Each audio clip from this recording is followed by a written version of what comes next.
जय श्री श्याम दोस्तों। श्री श्याम क्लासेज के इस डिजिटल प्लेटफॉर्म कर्मा ई स्टडी पर आपका पुनः हार्दिक स्वागत है। दोस्तों, आपके कुछ डाउट्स लेकर फिर हाजिर हूँ। पहली क्वेरी है विजय जी वर्मा, जो अजीतगढ़ हमारे नज़दीक ही रहते हैं। प्रणाम सर, जूनियर अकाउंटेंट की ज्वाइनिंग कब तक संभव है? यदि चाहे तो ज्वाइनिंग के कितने समय बाद ट्रांसफ़र हो जाता है होम डिस्ट्रिक्ट या अन्य? तो देखो, पहले तो आप तो क्या है, सिक्कर नीम का थाना के हो, या तो मुश्किल ही आशा हम रखें कि लड़कों को पोस्टिंग होम डिस्ट्रिक्ट की मिल जाएगी। आपको चित्तौड़गढ़, उदयपुर, झीलों की नगरी उधर घूमना है कुछ समय के लिए, फिर वापस बाद में आना पड़ेगा। जहाँ तक संभावना है ऐसी रहेगी। सर, जूनियर अकाउंटेंट की ज्वाइनिंग कब तक संभव है? तो जूनियर अकाउंटेंट की ज्वाइनिंग हो सकता है अक्टूबर या नवंबर में आपको ज्वाइनिंग मिल जाए। यदि चाहे तो ज्वाइनिंग के कितने समय बाद ट्रांसफ़र हो जाता है? मैंने तो चित्तौड़गढ़ से ट्रांसफ़र मात्र 10 माह में करवा लिया था। ठीक है, कुछ बच्चे 2 साल बाद में आए थे, कुछ अभी भी वही हैं। वो आपकी क्षमताओं और भगवान के आशीर्वाद पर निर्भर करता है। हमारे साथ बाबा श्याम का आशीर्वाद बना हुआ था। पूरे साउथ ब्लॉक में जितने भी गए थे उनमें सबसे पहले आने वाला मेरे होम डिस्ट्रिक्ट में मैं ही था। होम डिस्ट्रिक्ट के आने जिले में तो वो हो जाता है, आसान है, ज़्यादा बड़ी कोई समस्या नहीं आती है। नेक्स्ट है रविराज पुरोहित। सर, मैंने फॉर्म में एज पर आधार कार्ड रवि गुमान सिंह भरा है एंड मेरा नेम 11th से ग्रेजुएशन सिंह रवि गुमान है, बिकॉज मैंने 11 से लेके ग्रेजुएशन तक मुंबई और गुजरात में क्या होता है, आपका सरनेम आगे लगाते हैं। और 10th में ओनली रवि सिंह है और अब 3 नेम हो गए हैं। सर, अब क्या करूं? वैसे तो क्या आपको एक नेम का निकलता है गजट नोटिफिकेशन, उसमें ये निकला लेना चाहिए था कि मेरा ये तीनों नाम मेरे हैं और इन्हीं से मुझे जाना जाता है। लेकिन अगर अब समय नहीं है, नहीं निकाल सकते, तो फिर तो क्या है, एफिडेविट ही रास्ता है, कोई दिक्कत नहीं आएगी। सर, रिप्लाई में मेरा ये यहाँ राजस्थान के राशन कार्ड में नाम नहीं है, मुंबई के राशन कार्ड में लिखा रखा है। उसे डीवी में कोई दिक्कत हो? कोई दिक्कत नहीं होगी, राशन कार्ड से कोई फर्क नहीं पड़ता। आप मूल निवास कहाँ का लगाते हो उससे फर्क पड़ता है। नेक्स्ट है, मेरे सारे डॉक्यूमेंट्स राजस्थान के हैं और महाराष्ट्र का मूल निवासी दिखा रखा है, तो महाराष्ट्र का मूल निवासी दिखा रखा तो आपको महाराष्ट्र का ही माना जाएगा। ठीक है, महाराष्ट्र का मूल निवासी होते हुए आपको पोस्टिंग दी जाएगी। जिस जिले में पोस्ट खाली रहती है उसी में फिर ऐसे में अलॉट करते हैं। आपका खुद का कोई डिस्ट्रिक्ट इसमें नहीं होता है। सर, मेरे पास अल्पसंख्यक समुदाय का सर्टिफिकेट है, क्या वो मान्य हो जाएगा? बट फॉर्म में ओबीसी किया है, तो क्या मुझे भी ओबीसी सर्टिफिकेट बनाना पड़ेगा? बिल्कुल शारा खान, आपको ओबीसी का सर्टिफिकेट बनाना पड़ेगा। ओबीसी का नया सर्टिफिकेट बनवा लें। सर, मेरी 10th गुजरात बोर्ड से की है, जिसकी वजह से मुझे मेरा सरनेम नेम से पहले है, फिर 12th सीबीएसई बोर्ड से की है तो नेम पहले है, और आगे ग्रेजुएशन में भी नेम के बाद। ये कोई बड़ी मिस्टेक नहीं है, और वैसे भी आपने तो शायद ऐप गजट नोटिफिकेशन निकलवा रखा है, कोई दिक्कत नहीं आने वाली, आपको कोई समस्या नहीं होगी। नेक्स्ट है जय महाकाल। नमस्ते सर, मैं वर्तमान में राजस्थान पुलिस में सेवारत हूँ। सर, मैंने जूनियर अकाउंटेंट का एग्ज़ाम डिपार्टमेंट से अनुमति लेकर ही दिया है।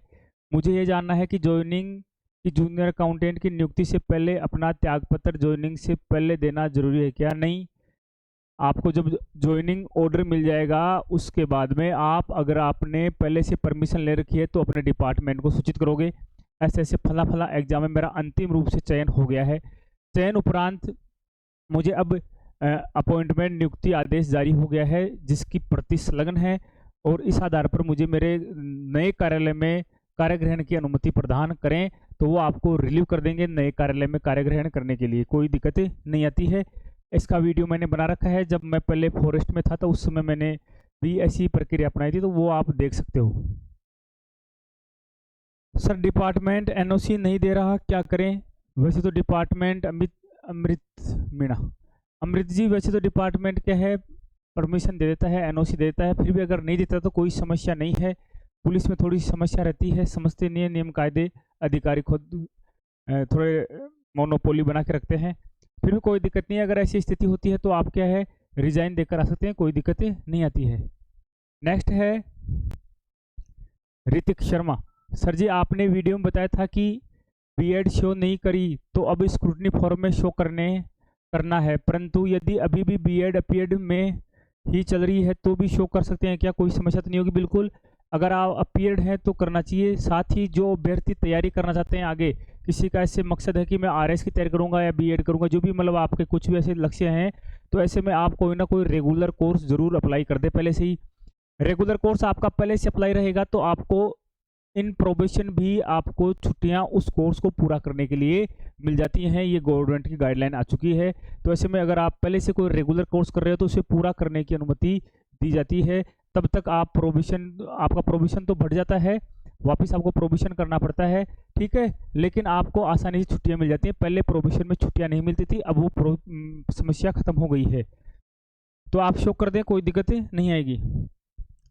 नेक्स्ट है सर, अब डिपार्टमेंट और डिस्ट्रिक्ट कैसे मिलेंगे, इस पर एक डिटेल वीडियो बनाएं प्लीज़। अब रिजल्ट के बाद इसकी ज़रूरत होगी। इसके बारे में एक बहुत शानदार वीडियो बना रखा है, ज्वाइनिंग प्रोसेस या नियुक्ति प्रक्रिया के नाम से है, वो आप प्ले लिस्ट में जाके देख सकते हो। सर डिपार्टमेंट सिलेक्शन पहले होता है या डिस्ट्रिक्ट सिलेक्शन, प्रेफरेंस पूछते हैं या नहीं, इसके बारे में बता रखा है सारा पहले से। वापस शॉर्ट में बता देता हूँ आपको मैं। सर अब डिपार्टमेंट और डिस्ट्रिक्ट कैसे मिलेंगे? जैसे मान लो आप हो टोंक के हो तो क्या होगा, टोंक में 120 पोस्ट खाली हैं और टोंक के लड़के आ गए 130, लड़के लड़कियां मिलाकर 130 आ गए, ठीक है। तो 120 की पोस्टिंग कहाँ होगी? 120 की पोस्टिंग टोंक में होगी, ठीक है। जो 10 बच गए वो बाकी कहाँ, जैसे बूंदी नज़दीकी डिस्ट्रिक्ट है उसमें भेज देंगे। बूंदी हो गया आपका, चित्तौड़गढ़ हो गया, वहाँ उनको पोस्टिंग दे दी जाएगी नज़दीकी डिस्ट्रिक्ट में, ठीक है। तो ये तो एक प्रोसेस ये है। दूसरी बात करते हैं कैसे डिपार्टमेंट डिस्ट्रिक्ट कैसे मिलेगा। पहले आपको डिस्ट्रिक्ट अलॉट होगा।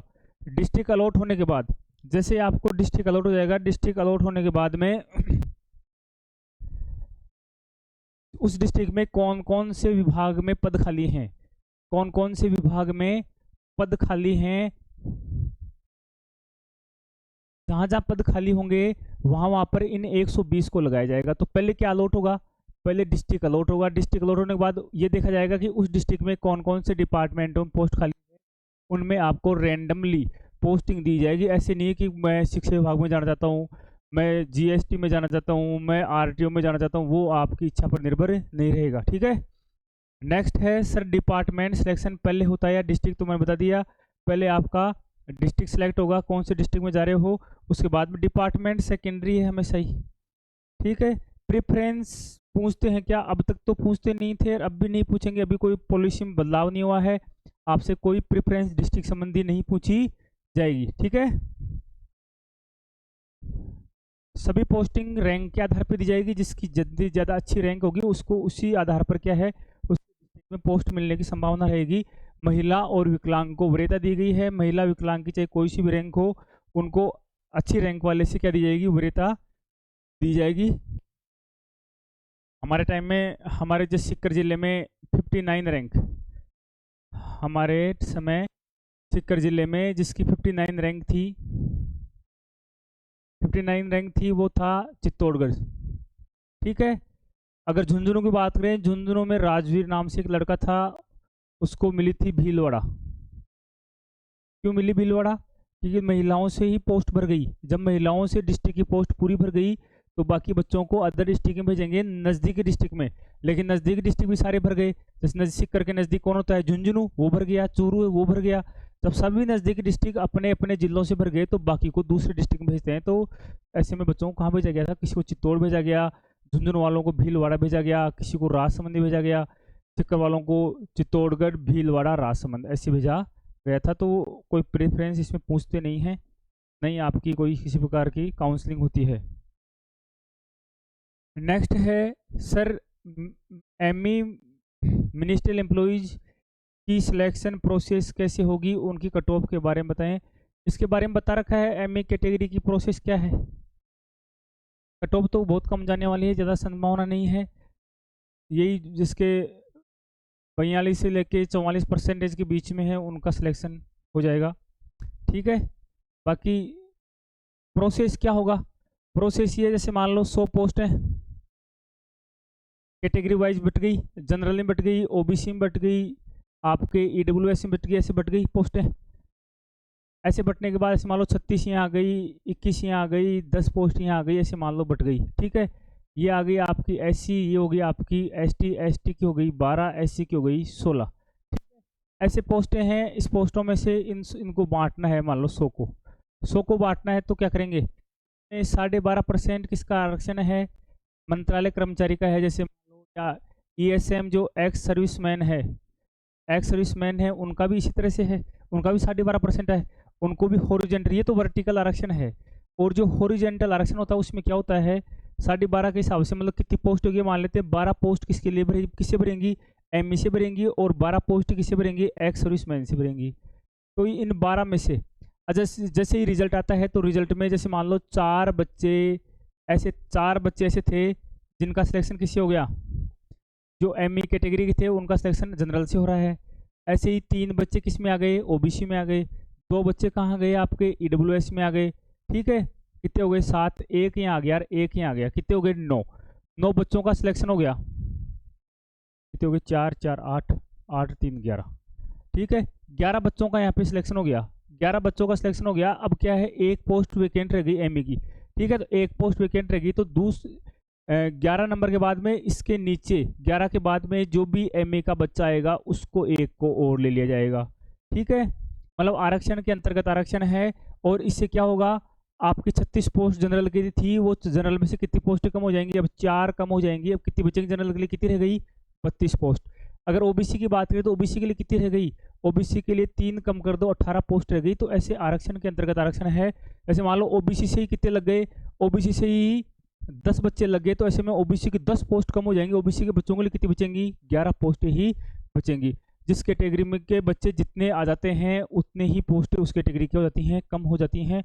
यही प्रोसेस है। जैसे मान लो 11 बच्चों तक का सिलेक्शन हो गया, 11 का तो इसमें कैटेगरी में अपने आप सेट हो गया, बाद में नीचे से जंप करते हैं, वापस उठाते हैं, नीचे से कौन आ रहा है ऊपर उसको और ले लिया जाता है। यही प्रोसेस होता है।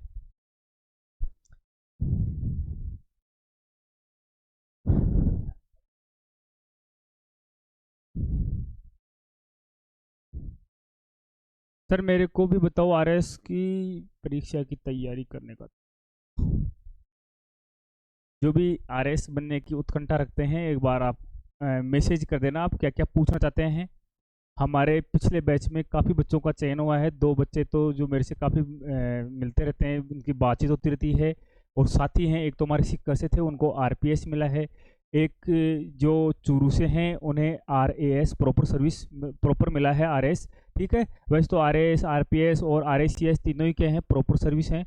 तो जो भी बच्चे अगर आरएस से संबंधित कुछ क्वेरी है उनकी, तो एक बार आप मैसेज करोगे तो उसके आधार पर आपके सभी की एक साथ ही उत्कंठा को शांत कर दिया जाएगा। नेक्स्ट है सर, पुलिस वेरिफिकेशन कब करवाना होता है। अभी डॉक्यूमेंट्स वेरिफिकेशन के टाइम या फाइनल रिजल्ट के बाद ज्वाइनिंग के टाइम पुलिस वेरिफिकेशन लास्ट प्रक्रिया है। जैसे ये 1 गुणा का रिजल्ट आ जाएगा, उसके बाद में डिपार्टमेंट खुद कराता है, आपको कुछ करवाने की जरूरत ही नहीं है। ठीक है, 1 गुणा का रिजल्ट आएगा, आपका अंतिम चयन हो जाएगा, उसके बाद में डिपार्टमेंट खुद करवाता है। ठीक है, नेक्स्ट